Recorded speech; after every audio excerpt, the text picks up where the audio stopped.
Salam ediz vatandaşlarım. Bizim häzir YouTube kanalımız Türkmenistan'ın Talkoçkasına döndü. Ol öydiydi bana, bu bana öydiydi, ol bana beydiydi, deyip bir-birine hapa söz aydıp, bir-birine sögüp, bir-birine narazıçılık bildirip, bir-birinin gepini edip, gıyvat edip, Türkmenistan Talkoçkasına döndü YouTube kanalımız. Ama biz esası da unuttuk. Esası adımız biz Kurban yok etmek. Şu yıl uca halk maslahatı ol ya. Bu zattan bu arada hiç kim gürlen ağam. Esası maksadımız bizim şutaya geçen yıl 8 ay bundan öngürte toplanıp maksadımız bizim Kurban yok etmek. Ama nem içindir her kim öz başta kanal açıp her kim birbirini sögüp birbirini yamanlap näme gerek şu zatlar, näme gerek birbirinizi yamanlamak, birbirinizden ökte olmak. Men lider ökte lider olacak bolýaňyz. Türkmenistan'ın içinde häzirlikçe bir lider var. Olam Gurbanyň. Biz hemmemiz Gurbanyň gepini edip Gurbanyň ayırjak bolup bütün dünýäden miting edip oturýarys. Häzirlikçe lider Gurbanyň, şo lider Gurbanyň YouTube'un içinde.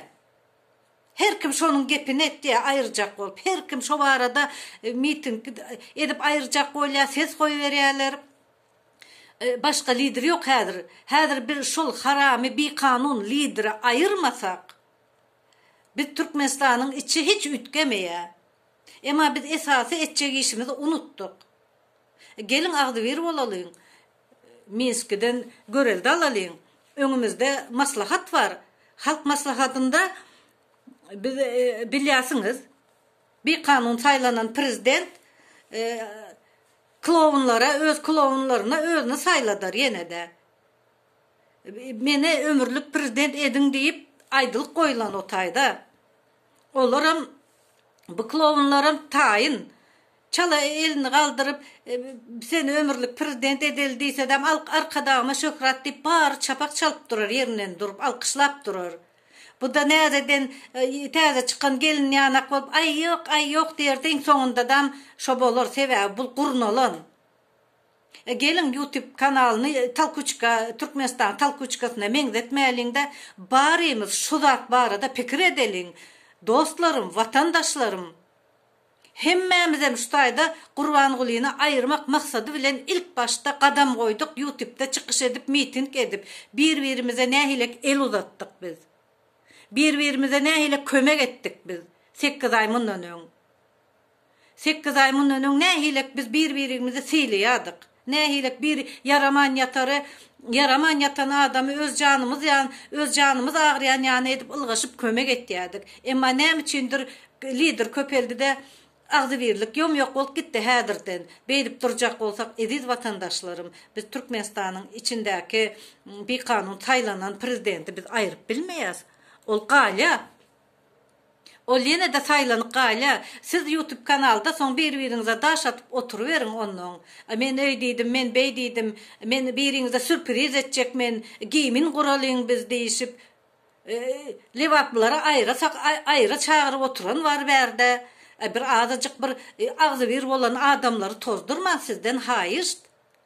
Halky böýdüp otursaňyz siz men lider boljak bolşan bolup ortada lewaplar aýry, daşawlar aýry boljak bolsa o bolanok. 7-8 ay mundan öňürti näýlik Agdywerdik, dogundyk gürleşýärdik. YouTube kanal açypsyňyz, gürleýärsiňiz, malades, çykyş etýäňiz, miting etýäňiz, rolik goýberýärsiňiz. Hemmäňiz berekella, malades. Emma näme üçindir esasy maksadymyzy unuttuk biz. Esasy maksadymyz näme? Biz bir kanun saylanan prezidenti ayırmak. Hana Belarusiya näme dip otur? Bir kanun saylanan 25 ýyllap saylanyp oturany kreslasına yapyşyp kaldy jizafren.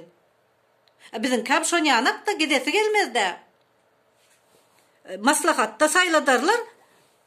Klowunlar saylar, elini galdyrar da aýdylan zatlara.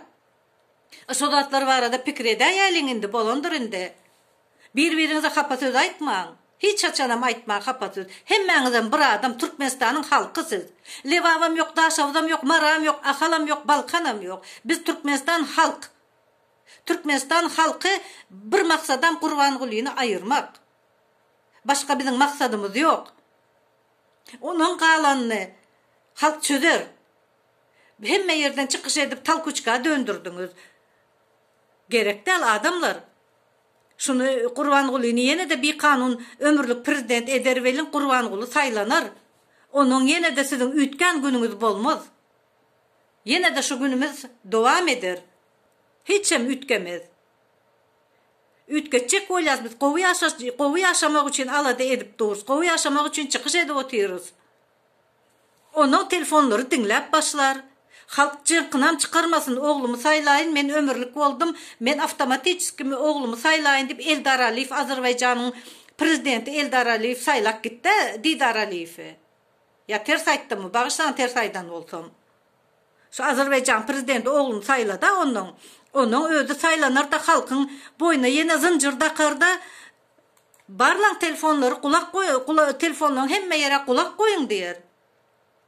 Onun bizim günümüz ütkeye mi onun? Hiç açanam ütkemez bizim bolşumuz şu olsa. Hiç açanam ütkemez. Bar baylığı yer oturur, doymaz bol. Halkam aç, mın ağzını çemçevilendi kar oturur. Payitoğu daşar yurtta işleyenlerim hemmesi çağalarına pulu veriyor. O çağalarım Türkmenistan'a gitti ya. Onu buna alanda Türkmenistan'a harc ediliyor. O harc edilen pulum kime gitti ya? Yine şu Kurvangulu'nun damağına, bukurdağına, tohumuna gitti ya. Şu zatları pikir edelim indi. Halk maslahatı bolonda indi avtomatik indi ömürlük sayılar. Hatta ömürlük prezident Türkmenistan konstitusiyasında yok. Bu bir kanun, özü bir kanun geldi. Önkem ömürlük ettirdi Niyazov. Olun bir kanun. Nem içindir halk sesini çıkaranak, nem içindir halk konstitusiyanı okanak. Konstitusiyada telefonları barla bak, telefonları dinlemek, kim şu telefon dinlese onlara cinayet işi kozgan ya değil yazılandı konstitusiyada bir okan. Hakkı yok hiç kimin. Telefon dinlemene, SMS okamana, adamın izine düşmene hiç kimin hakkı yok bir konstitusiyanı açıp okusanız, bu Kurvangulu düğünden konstitusiyada boylayan zatları etmen, dine öğüdü doyan ok bunun. Halk aç.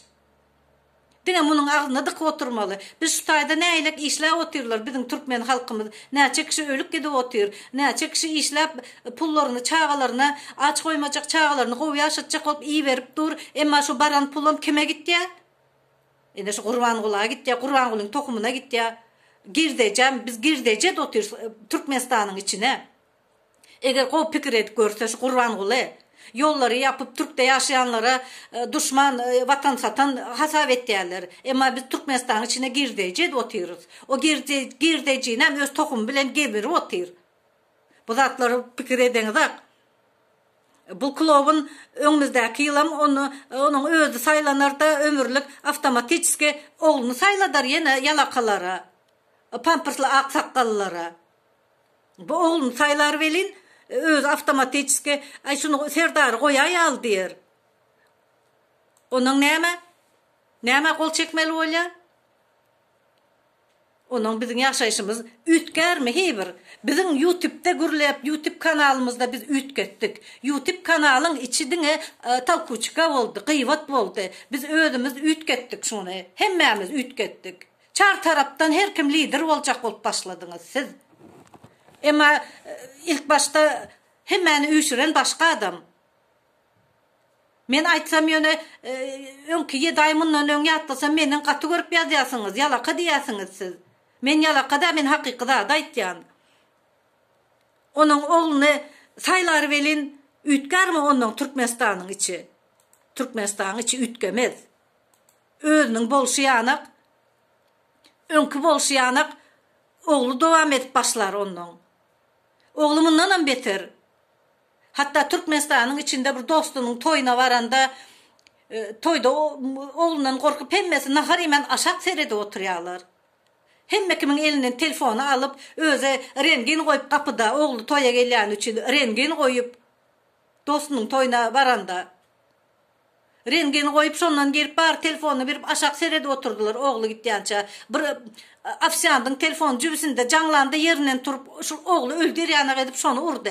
Şu zatları bilyendir. Halk Aşkabadın içinde bilyendir halk. Nerede olanını. Men buna ayda oturmayın. Oğlu geçse kalkasından kovdur etiyasınız mı? Gelin şu zatları pikir edelim. Bu zatları pikir etmesek hiç açanım Türkmenistan için düzelmeye.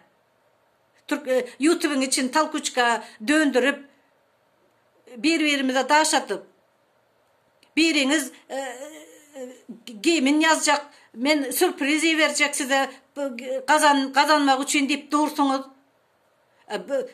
Yine de bir pula satın alıp adamları ya da patarga satın almak öyle da bul. Biz şu zatlardan yağdadık.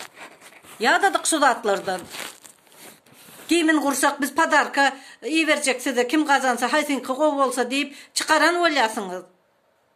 Yine de şu zatlar neyim böyle? Yine de adamlara zat verip adamlara özne seyretmek böyle. Bizim önkü rejimimiz hiç açanım gitmiyor eğer şolar yani zatlar etsek. Ondan galasavada etmen miytinem etmen. Onda koy olsun edeyin şu zatları. Halkı ağzı bir halkı bozmalı indi kaydıp. Biz hemmemizim Türkmen halkı. Kim bolonuz dadam? Vatandaşlarım. Böydük dursak bolonuk. Ömürlük prezident bolanda oğlunu koyar velin, bizim günümüz qov olmadı onun. Günümüz hiç açanım qov olmaz, hiç adam ütkemez. Kakasının etken işini oğlu et başlar. Şonun ütkeşik bolmaz.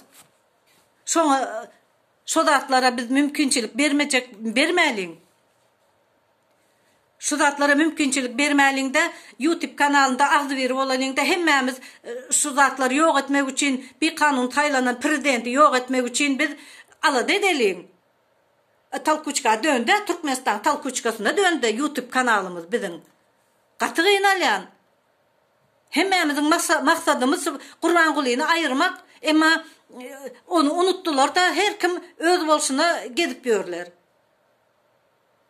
Sizin hemmenizin Türkmen YouTube'da oturanlar, biriniz Özbekistanlı, biriniz İranlı ya biriniz Ahallı del şonu unutmayın. Sizin pasportunuz Türkmen grajdanı. Ağzı bir olun. Kim nereden olanız da neyme? Boldun da vatandaşlarım. Katı görmeyin. YouTube açan verin prosta kıyınalan men. Hani 7 ay 8 ay bundan ön ağzı bir olup duran günümüz nerede? Birbirimize doğan deyip duran günümüz nerede? Yok oldu. Sebebi lider köpeldi. Katı görmeyin. Köpelsin liderler. Yöne ağzı bir olsunlar, birbirine yamanlap, birbirine ters etmesinler. Maksadımız bizim Kurban-Guli'ni ayırmak.